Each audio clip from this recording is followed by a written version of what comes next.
सबसे पहली बात तो यह है कि जब पार्लियामेंट सेशन में है तो सेंट्रल गवर्नमेंट जो है पार्लियामेंट्री सुप्रीमेसी और प्रिविलेजेस के खिलाफ ये काम करते हुए मीडिया को इन्फॉर्म कर रही है और पार्लियामेंट को इन्फॉर्म नहीं कर रही है।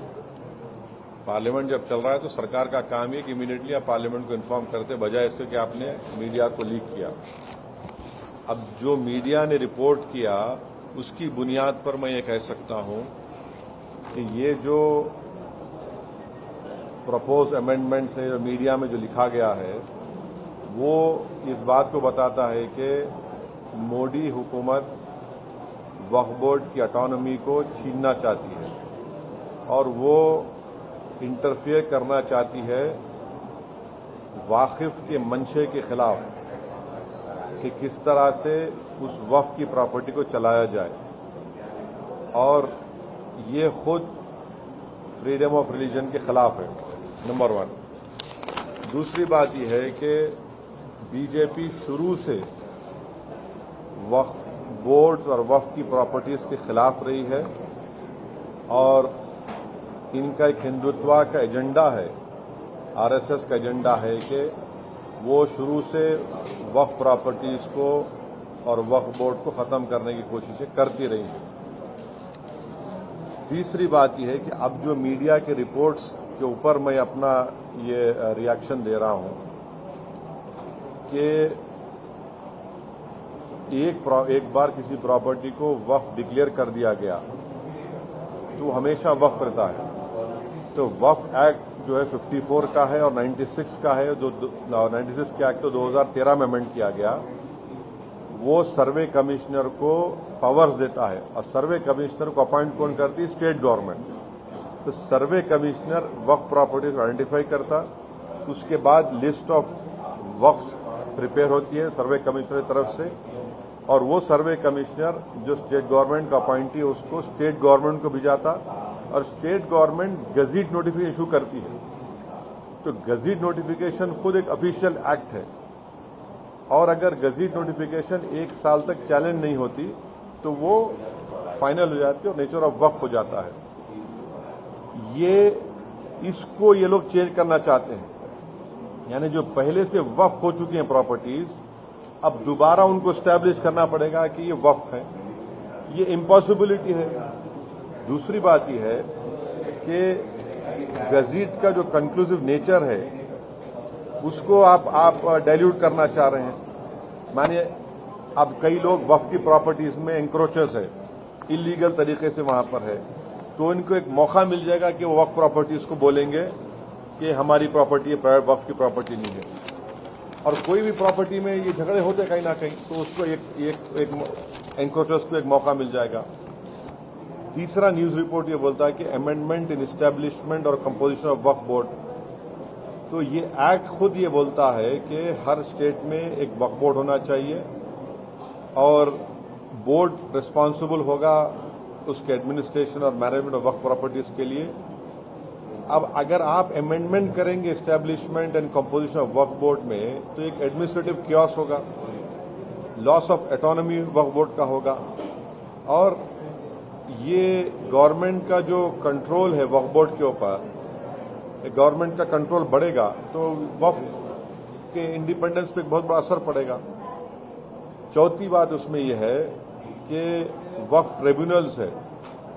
अब ये जो मीडिया रिपोर्ट ये बोल रहा है कि गवर्नमेंट इन ट्राइब्यूनल्स को डाइल्यूट करना चाहती है।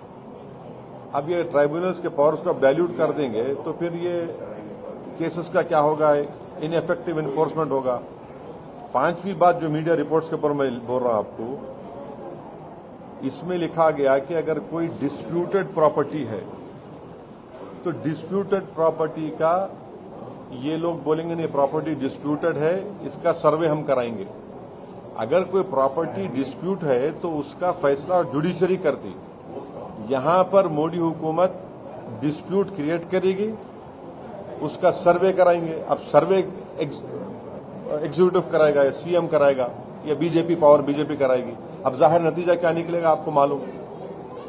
तो ये भी एक तरीका है उस डिस्प्यूटेड प्रॉपर्टीज को डिस्प्यूट बनाना पहले, फिर सर्वे कराना उसका, और सर्वे में रिपोर्ट लिख देना कि नहीं ये वक्फ नहीं है।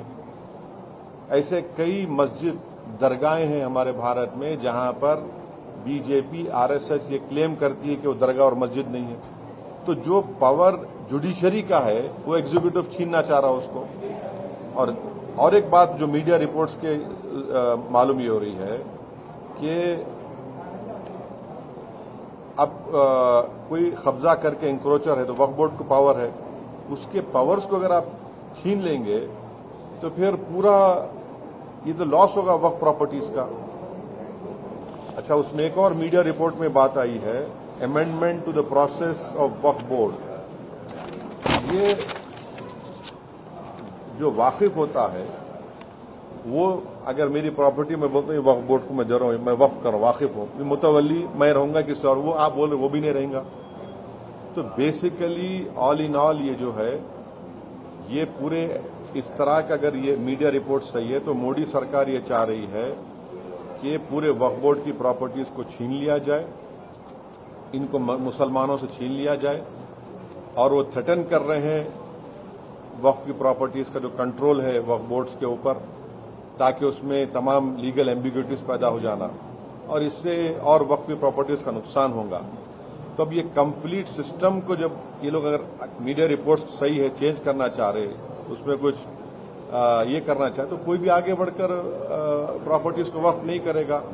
और आप देखेंगे कि कई मुसलमानों के मस्जिदें हैं, दरगाहें हैं, जहां पर हिंदुत्व की ऑर्गेनाइजेशन आरएसएस बोलते कि नहीं है वो। तो ये अमेंडमेंट्स आने का मकसद एक ही है कि एक तो वक्फ प्रॉपर्टीज को छीन लिया जाए, दूसरा फ्रीडम ऑफ रिलीजन के खिलाफ काम कर रहे हैं, और डिस्प्यूट अगर है तो जुडिशरी डिसाइड करेगा, एग्जीक्यूटिव कैसा करेगा। तो ये चीजें हैं जिसका हम अपोज करते हैं इसको। Sir, the proposed amendments also say that it aims to enhance inclusivity by ensuring women's representation on the Central Waqf Council and the state boards. How do you see this? See, this is the real reason of doing it is not that. The real reason is interference in freedom of religion and the reasons which I have just mentioned to you.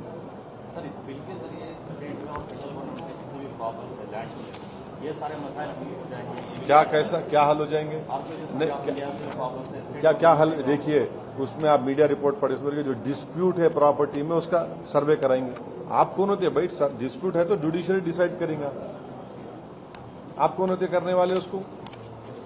आप होते कौन? आप political executive dispute के नाम पे inquiry कराएंगे, वो तो जुडिशरी करना चाहिए। मकसद एक ही है कि वक्फ प्रॉपर्टीज को मुसलमानों से छीन लिया जाए। ये इनका जो शुरू से आरएसएस कोशिश कर रही है, इनका आरएसएस बोलती आ रही 70 साल से, बीजेपी उससे पहले जनसंघ बोलती आ रही है। तो ये तो डायरेक्ट सोचना पड़ेगा, ये जो अलाइज है बीजेपी के, क्या वो मुसलमानों के वक्फ प्रॉपर्टीज को छीनना चाहेंगे? जो पॉलिटिकल पार्टीज बीजेपी को सपोर्ट कर रही है इनको सोचना चाहिए। क्या होगा बिहार में? इमारत शरिया की जो जायदादें छीन लेंगे क्या आप? आंध्र प्रदेश में वक्फ प्रॉपर्टीज है, क्या करेंगे? छीन लेंगे क्या आप उन लोगों को? ये तो उनको सोचना चाहिए, लोग जो सपोर्ट कर रहे हैं बीजेपी को। सर, इसी सरकार में बिहार से नीतीश कुमार भी जुड़े हैं। मैं बोल दिया ना, अब यही बात रिपीट मत करो, जो नहीं बोला पूछो आप। Sir, will you appeal the India Bloc alliance to oppose the bill? No, see, I have said what I have to say. It is for I cannot speak for other political formations or political parties. Okay. सरकार ने आपकी बात पूरी रखी है sir, ये कोई तकरार था? नहीं, ये हमारे एमएलएज अकबरुद्दीन ओवैसी साहब की लीडरशिप में हमारी पार्टी शुरू से कह रही थी कि हैदराबाद, साइबराबाद और रच्चाकोंडा एक बहुत बड़ा एरिया है और यहाँ पर बिजनेस एक्टिविटी होनी चाहिए, और गवर्नमेंट एक फिक्स टाइम दे दे और लीगली करे। हम वेलकम करते जो डिसीजन चीफ मिनिस्टर लिए एमआईएम के रिप्रेजेंटेशन के ऊपर। इससे गैर जरूरी के तमाम जो एस्टैब्लिशमेंट्स है उनका हरासमेंट रुकेगा और सही तरीके से वो काम करके अच्छा कर सकेगा। चलिए, थैंक यू।